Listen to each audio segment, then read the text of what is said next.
The next components of the renewal you're going to start to see is just a few things on the stop loss here. First, I have some highlights on what the contract is and then whether the results are firm. So let me explain here.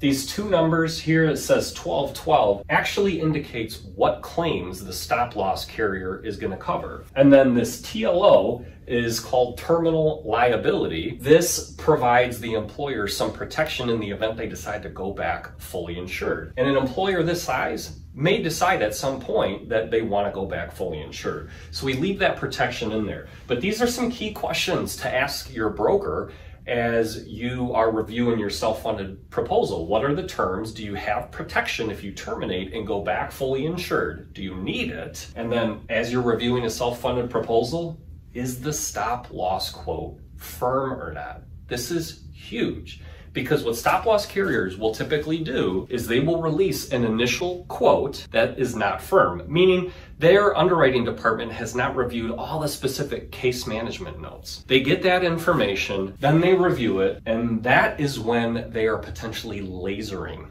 individuals. And so you want to know if the quote you're looking at is firm or not, because if it's not firm, there's a good chance that you're going to have a laser on your plan that you're not accounting for right now. So make sure you have all of the information in here to be able to make an educated decision. So next up is a couple of components of stop loss. You're going to see individual stop loss here at a $75,000 deductible, and you're going to see aggregate stop loss here. Those are the two different types of stop loss insurance that you will purchase as an employer as you move into a self-funded arrangement. And now not every employer needs aggregate stop loss coverage, but pretty much every employer is going to want individual stop loss coverage to help protect them from those big claims. And so a couple of things that you want to talk to your broker about as you're reviewing the self-funded quote. One, do you need aggregate stop loss insurance or not?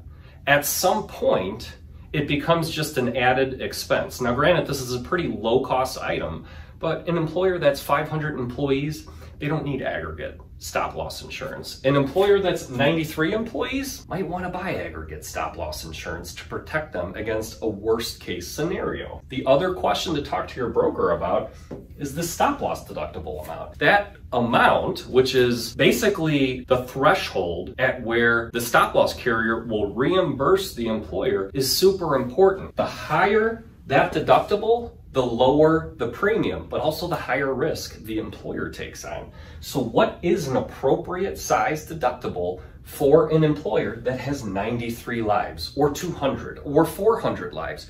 You want to do that analysis with your broker. Now, stop loss can be a pretty big overall component of the pie, as you can see, $288,000 overall.